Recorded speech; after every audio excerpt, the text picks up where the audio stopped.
What's up, people? We are currently doing some quest action. We're in like the gnome stronghold or something, but we are about to watch this video. It's called She Was RuneScape's Strongest Player. Okay, so let's get into it.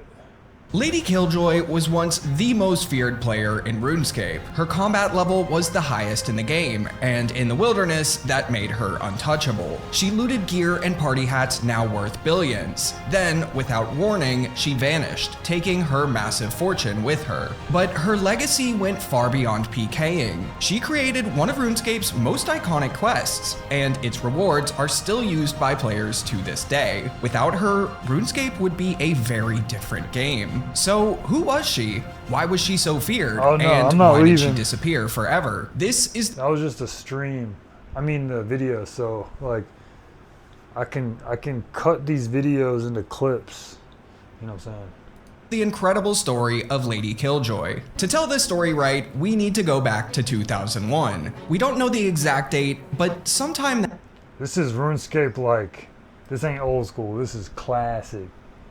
that year, Lady Killjoy discovered RuneScape. She wasn't one of the first 2,000 players, but she was close. RuneScape had only launched in January, so she was still there early enough to make history. At the time, player versus player combat wasn't just popular, it defined RuneScape. When you signed up for a RuneScape account, you had the option of being a player killer or a non-player killer. Player killers had PvP enabled everywhere outside of Lumbridge, while non-player killers were safe, but missed out on the best part of the game. There were no bosses, no minigames, no Grandmaster quests. Dang, that's crazy. The map was tiny, the content was basic, and PvP was the main attraction. Most players poured hours into training their combat stats, not just to destroy others, but to protect their progress. Banks could only hold coins, so dying meant losing everything you carried, Dang, that's except crazy. your 3 most valuable items. And sure, you probably didn't have much, but even your worst items felt priceless when they were all you had. In early RuneScape, death was brutal, and combat was everything. So when Lady Killjoy joined the game, like many others, she poured her focus into her combat stats. More specifically, strength. Her first few months of playing, she ignored pretty much every other combat skill besides it. Her accuracy was terrible since her attack level was so low, but if she hit you, it was like being mugged by a sledgehammer. And while her low defense made her easier to hit,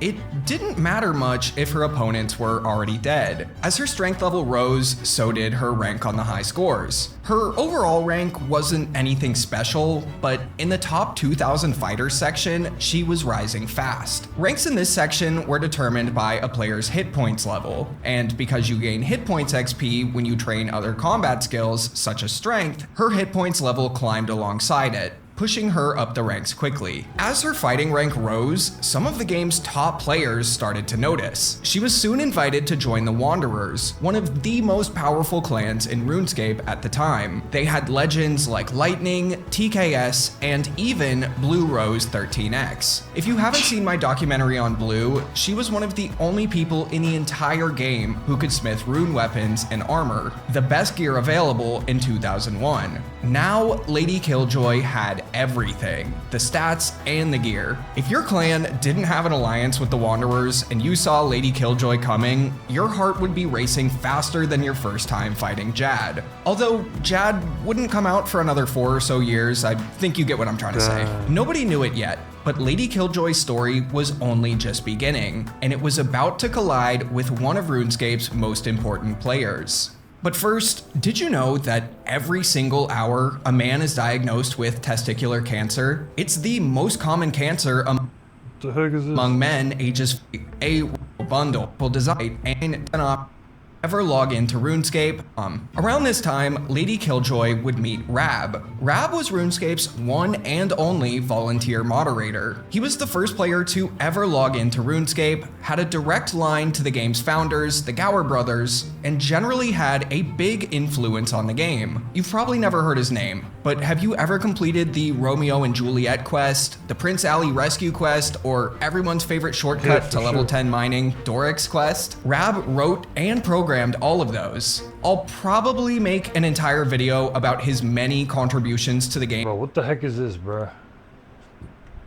What the heck is this? Open the damn gate. Open the gate, bro.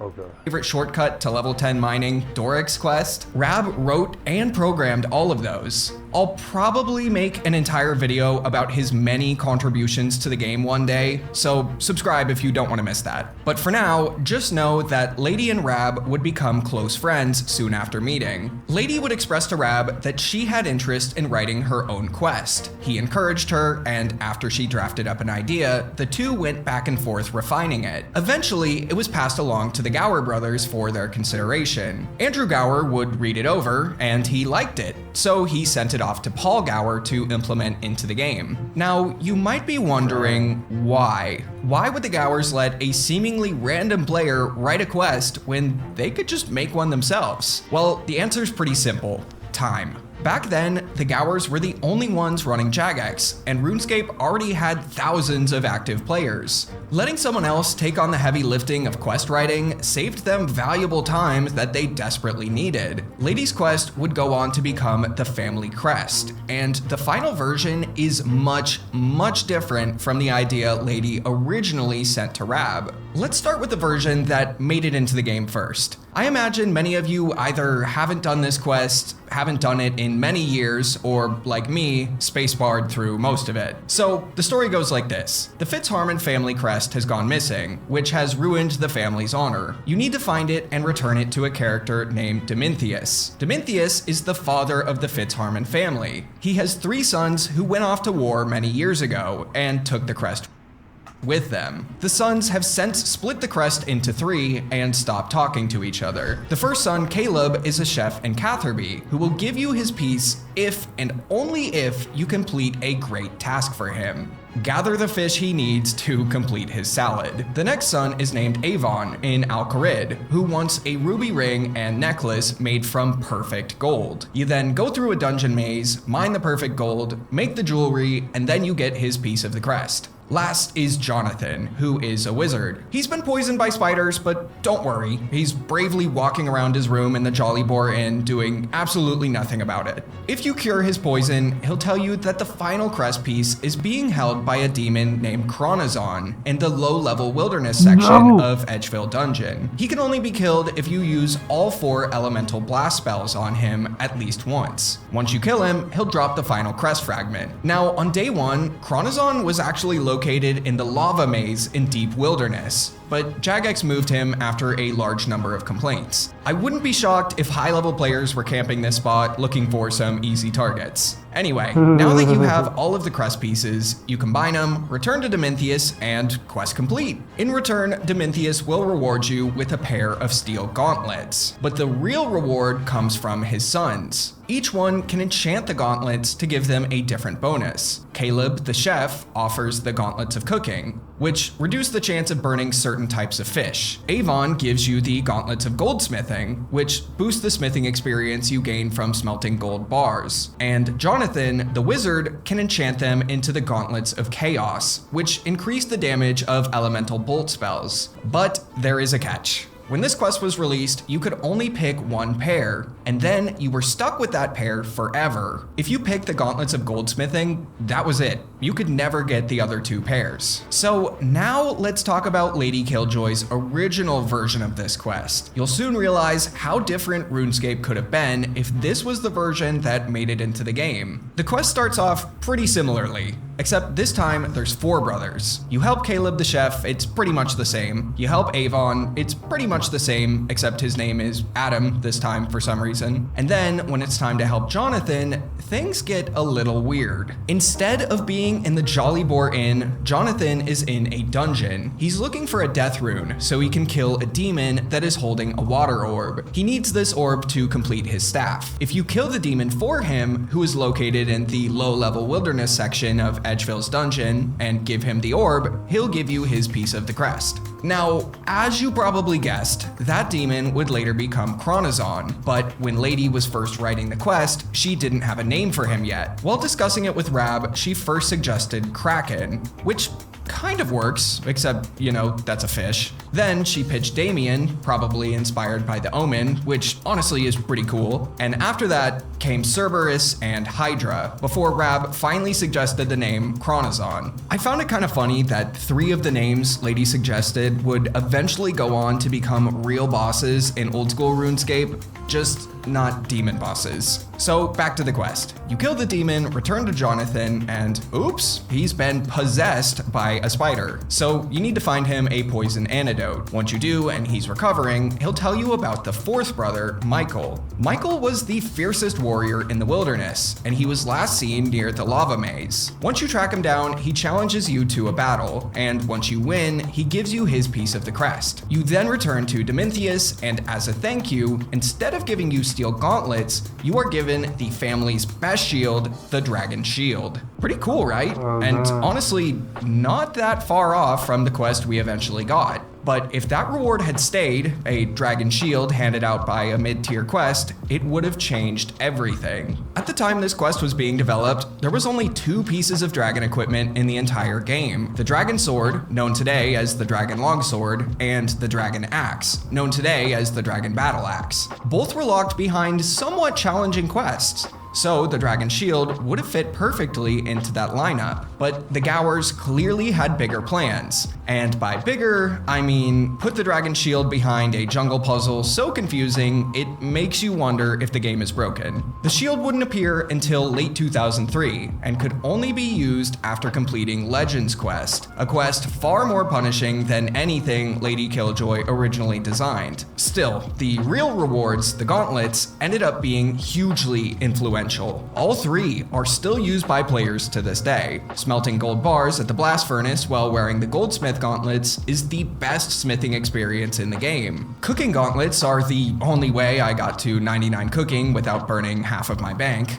And chaos gauntlets, I guess some people use them. They have some niche magic training uses, but compared to the other 2, they're not nearly as useful. What's even more important than these gauntlets though, is that the character she created for the family crest didn't just fade into RuneScape's background. Years later, they'd return in a sequel mini-quest in old school RuneScape called Family Pest, where players could finally unlock and have all 3 gauntlets at once. The father, Domintheus, even played a major role in the Defender of Varrock quest, and we'll likely be seeing more of him in the future. Lady probably had no idea how important her little side quest would become. Anyway, while working on her quest, Lady Killjoy didn't slow down in-game. As you'd expect, most of her time was still spent training combat. Just a few months before the family crest launched, she became the first player to reach 99 strength, and shortly after, the first to hit 99 attack. She would also just barely pass Zhang Wei to become the player with the highest level hit points in the game. These milestones combined would push her to rank 1 on the fighting high scores. But you might be wondering,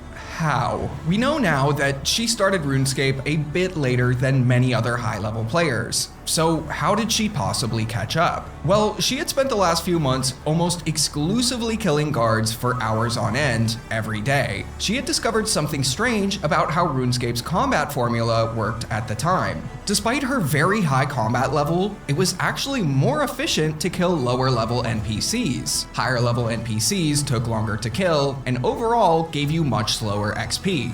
Being a high level player helped her rise to fame, but her reputation as a skilled player killer is really what helped her keep it. A few months prior to these accomplishments, RuneScape had undergone a pretty huge change. Player versus player combat was turned off everywhere, except for a newly released huge chunk of land that I've briefly discussed in this video called the Wilderness. Here, player versus player combat was turned on for everyone, and nowhere would— Bro, what the heck is going on?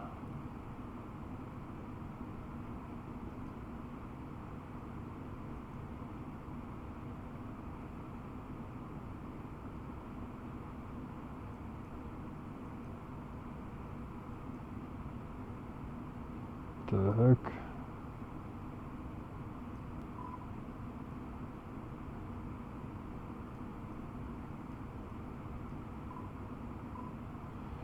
Go back to Quest Helper. Oh, dang. Okay. What does it say? Use a spirit tree at the Grand Exchange. Alright, let's do it.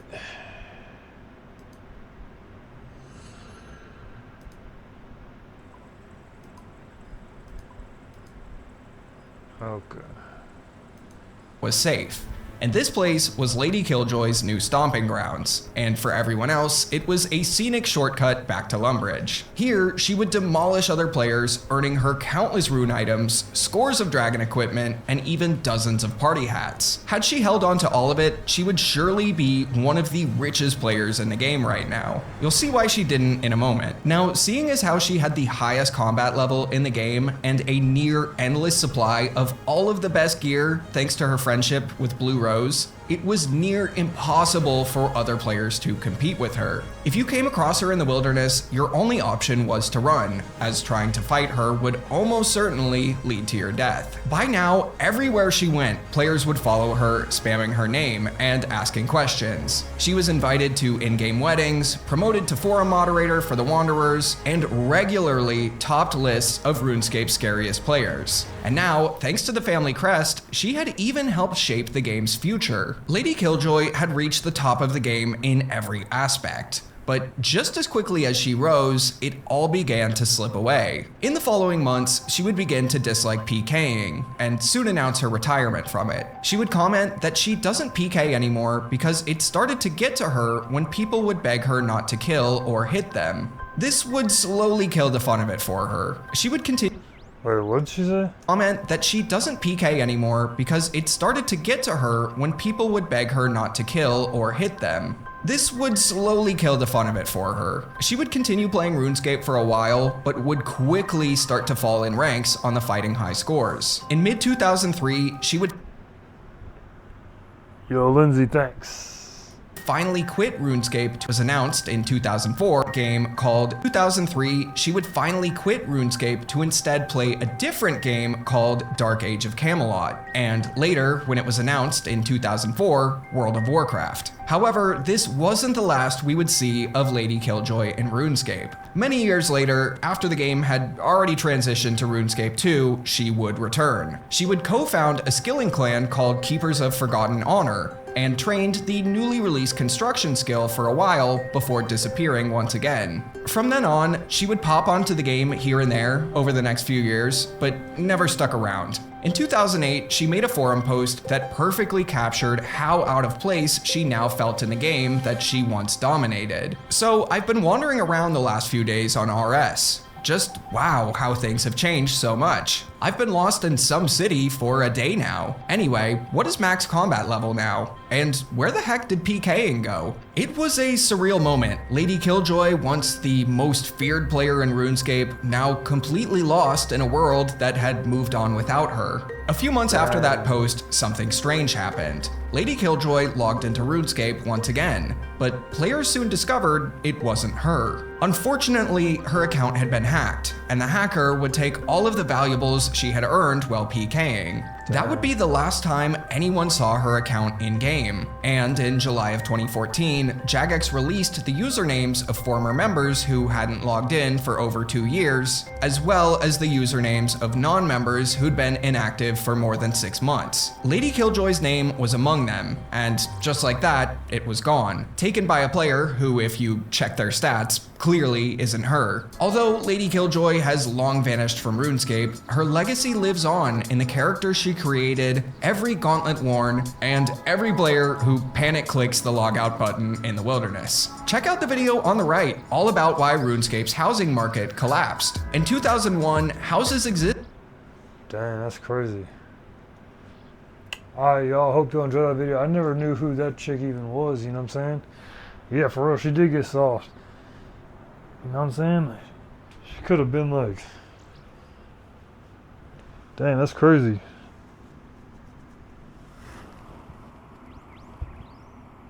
So they don't... I wonder if it was actually a woman or was it a dude, just... You know what I'm saying? It's probably one of them two brothers, to be honest with you. But... Okay, we're going to keep streaming. But I hope you enjoyed the video. What was that video called?